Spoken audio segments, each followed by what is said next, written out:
This is really small. Why is it so small? All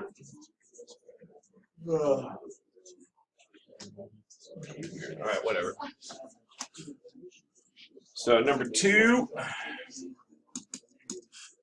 of x plus arc tangent of x becomes 1 plus arctan is 1 over 1 plus x squared.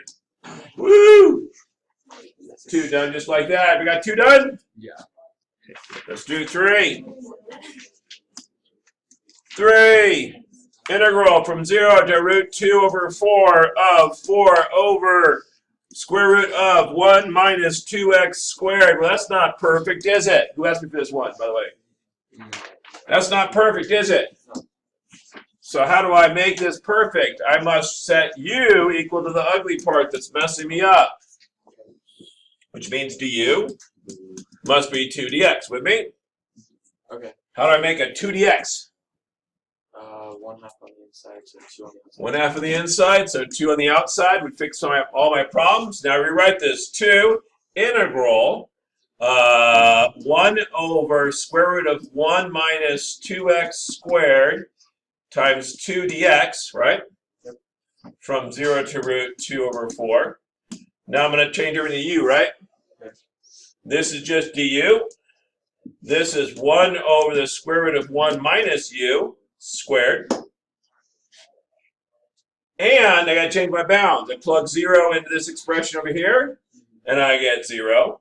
I plug in root 2 over 4 in this expression, I get root 2 over 2, which sounds much more familiar. Okay, so then I integrate by recognizing this is an identity I'm supposed to have memorized. Arc sine of u, 2, plus c from 0 to root 2 over 2. Plug that back in, I get 2 arc sine of root 2 over 2 minus 2 arc sine of 0. Arc sine of root 2 over 2 is? Wait, what did I do wrong? Don't you? Oh, never mind. Okay, so then this becomes pi over 4 times 2 minus 0, and I get pi over 2, and I'm done. Yes, ma'am? So, where, like, the arc sine things, are we supposed to, like, know what they are? Is that, Yes. What angle gives you a half? Pi over, well, for sine, it would be pi over 6. What angle gives you root 2 over 2? Pi over 4. You're just using the chart backwards, right? Right? So if I asked you for sine of pi over 4, you'd say root 2 over 2. If I asked you for arc sine of root 2 over 2, you say pi over 4. Right? The same chart, just going backwards through it. Does that make sense? Yeah. Okay. Let's do number 4. Number 4 looks like this. It goes derivative respect to x of arc tan of x squared, right? So we go, oh crud. The ugly part is what? X squared. So now I'm going to go the derivative with respect to x of the arc tan of u times the derivative with respect to x of x squared. Chain rule, right? So then this just becomes 1 over 1 plus u squared, I believe. That's why you guys got to memorize it, and I can't. Yeah. Times 2x.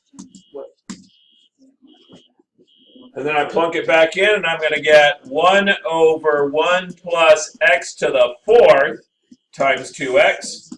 And I'd bother to write that as 2x over 1 plus x to the 4th. Plus c? No, because it's derivative. Ha ha ha ha.